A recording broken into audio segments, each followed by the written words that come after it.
Connaissez-vous la légende du bateau fantôme du capitaine Greg ? Nous sommes au XVIIIe siècle dans les eaux canadiennes dans la baie des Chaleurs. Un homme, le capitaine Craig, va disparaître en pleine mer avec tout son équipage. Et depuis, on raconte que ce navire perdu réapparaîtrait régulièrement dans les eaux brumeuses. Ce navire serait vu en feu. Voici la deuxième partie de notre épisode consacré au témoignage de l'un de nos auditeurs québécois, François, qui a vu ce navire en feu plusieurs fois dans la fameuse baie des Chaleurs. La Fabrique Audio présente La Petite Histoire. www.lafabriqueaudio.com. Salut tout le monde, je suis Florent Mounier, c'est Sébastien Girard qui a mixé cet épisode spécial de La Petite Histoire. Avant de démarrer cette deuxième partie, je vous rappelle qu'il est possible de nous rejoindre sur le Patreon de La Petite Histoire pour nous soutenir. Un abonnement à moins de 5 € par mois pour faire partie de la famille de La Petite Histoire. Et puis un grand merci à vous toutes et tous qui nous envoyez des messages et des commentaires autour de nos épisodes. Ça nous fait vraiment plaisir et ça nous booste en plus. C'est le cas cette semaine avec François. François qui est un auditeur du Québec et il nous a raconté ce qu'il a vu dans la baie des Chaleurs au Québec. Et il n'est pas le seul à avoir observé ce navire fantôme, car c'est une légende bien connue dans cette région. Le bateau fantôme en feu, voici donc la deuxième partie. Ah ouais. Quelle histoire ça aussi. Alors je vous l'ai dit, François est au Québec avec toute sa famille.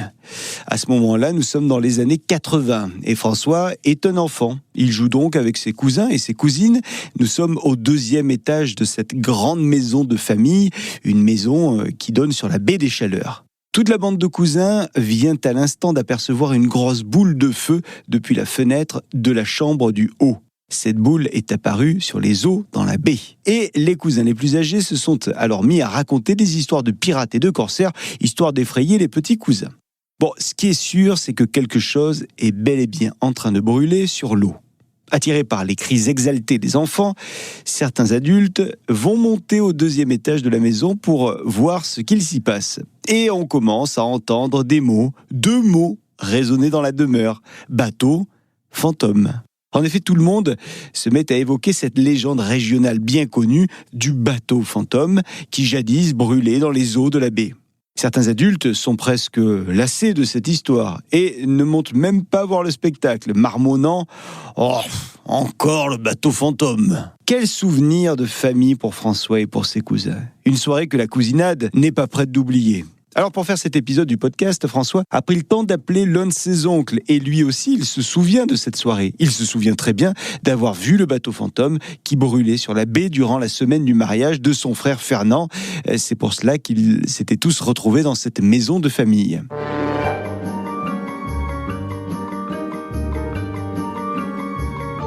Les semaines ont passé et nous sommes à présent au mois de septembre 1981. Et figurez-vous que le bateau va réapparaître une fois de plus. Oui, car à ce qu'il paraît, les apparitions, elles se regroupent souvent. Il peut y en avoir 1, puis 2, puis 3, puis plus rien pendant des mois et des mois.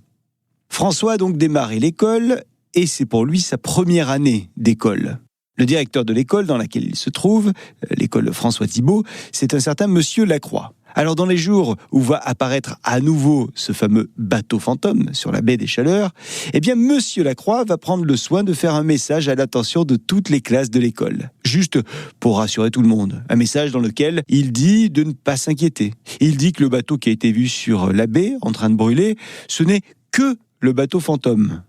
Alors selon ce Monsieur Lacroix, il ne faut pas s'en faire. Après le message du directeur, la maîtresse d'école de François, c'est Madame Jacqueline Arsenault, eh bien elle aussi elle va faire un long monologue aux élèves, un discours dans lequel elle va leur parler du bateau fantôme. Alors, rendez-vous compte, pour qu'un directeur d'école prenne le temps de parler à ses écoliers sur ces apparitions, c'est bien qu'il doit y avoir quelque chose. Et surtout, c'est peut-être aussi que ce bateau fantôme, il vient de manière très régulière.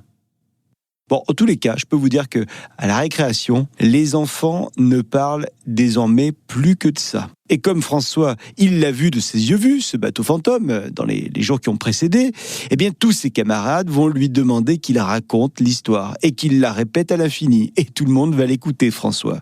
Je peux vous dire que François, il est fier que ses camarades soient autour de lui et l'écoutent avec attention.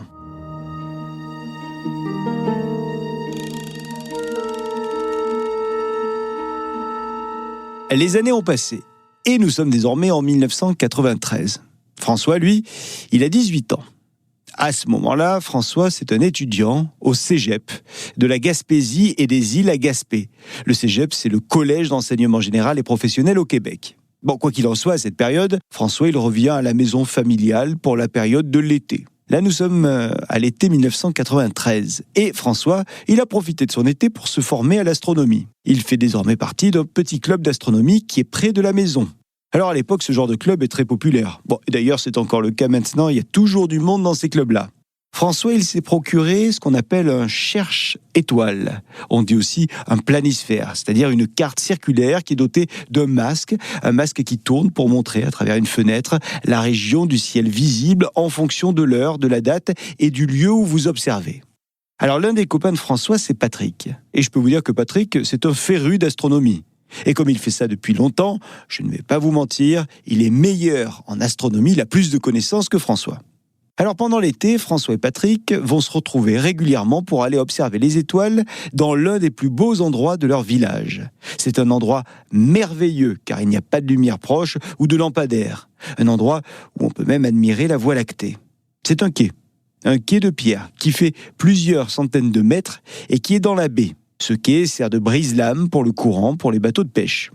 Un soir de cet été, les deux compères décident donc de s'y rendre pour observer une nouvelle fois le ciel. Et comme d'habitude, on recule la camionnette jusqu'au bout du quai, puis on sort les chaises de camping qu'on déplie histoire que l'on puisse s'asseoir confortablement. Mais ce soir-là, il y a un élément qui est un petit peu particulier et qui va tout changer.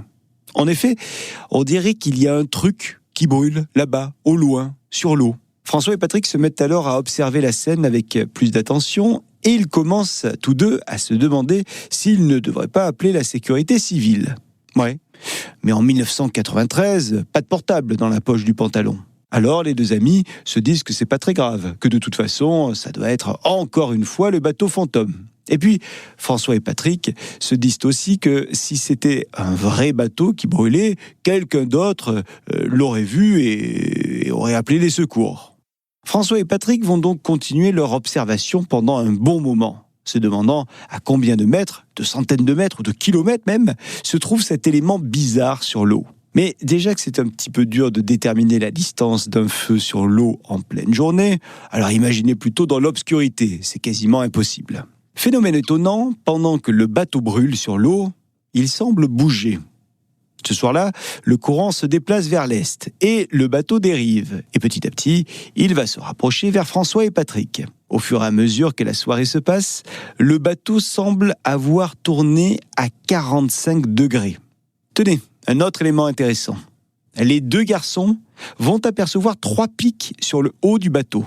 3 pics qui brûlent et qui donnent la lettre W, dont la pointe du centre serait plus haute que les bâtonnets sur les côtés.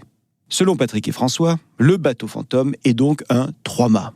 Alors François et Patrick vont observer les étoiles une bonne partie de la soirée et je peux vous dire que le bateau en feu, il va rester là en feu toute la soirée, sous leurs yeux. La scène va durer au total environ 1h30 ou 2 heures. Et figurez-vous que pendant tout ce temps-là, Patrick va faire la remarque suivante à son ami François. « Tu trouves pas que ça sent la fumée ?» Et François, il est d'accord avec ça. Lui aussi, il sent une curieuse odeur de cramé. Ça sent comme le bois qui brûle. C'est pas une odeur de plastique, hein. Non, on est sur une odeur de fumée de bois. Odeur qui va disparaître d'un coup, d'un seul. Quasiment d'ailleurs en même temps que va disparaître le bateau sur l'eau. Pas d'explosion, pas d'éclair, pas de bruit. Mais à un moment, les deux amis vont juste se retourner et le temps que leur regard arrive sur le bateau, eh bien ce dernier aura déjà disparu. Imaginez la scène. Je suis pas en train de vous dire que le feu s'est éteint tranquillement, non. François, il assure que le bateau a tout simplement disparu d'un coup, d'un seul. Voilà pour cette deuxième partie sur l'histoire du bateau fantôme du capitaine Craig. Une histoire qui a été vécue par François et sa famille et qu'il a bien voulu nous raconter. On l'en remercie. Et dans quelques jours, on va vous proposer la suite et la dernière partie d'ailleurs de cette histoire du bateau fantôme, car François nous a raconté encore plein de choses qu'il a observées et qu'il a envie de partager avec vous. Bon, et vous justement, est-ce que vous connaissiez cette histoire du bateau fantôme de la baie des Chaleurs ? Est-ce que vous aviez écouté l'épisode qu'on avait fait à propos de cette légende il y a quelque temps ? Est-ce que vous avez déjà vu d'ailleurs un tel phénomène avec des apparitions de bateaux fantômes ou de fantômes tout court ? Bon, on attend vos commentaires sur les réseaux sociaux de La Petite Histoire ainsi que sur l'ensemble des plateformes d'écoute de podcast et sur YouTube. Et quoi qu'il en soit, on se retrouve très vite pour la suite de cette petite histoire de François au Québec. Ça sera dans quelques jours à peine, la suite de l'histoire. François, qu'on remercie une nouvelle fois chaleureusement. La Fabrique Audio présente La Petite Histoire. Vous souhaitez devenir sponsor de ce podcast ? Contact @lafabriqueaudio.com. Avant de se quitter, je vous rappelle que La Petite Histoire est un podcast de La Fabrique Audio. La Fabrique Audio réalise des podcasts de marque et d'entreprise. Donc, si vous cherchez pour vous, pour votre entreprise, pour votre marque, un studio pour faire des podcasts, n'hésitez plus. Envoyez-nous un mail, contact@lafabriqueaudio.com, la fabrique avec un K.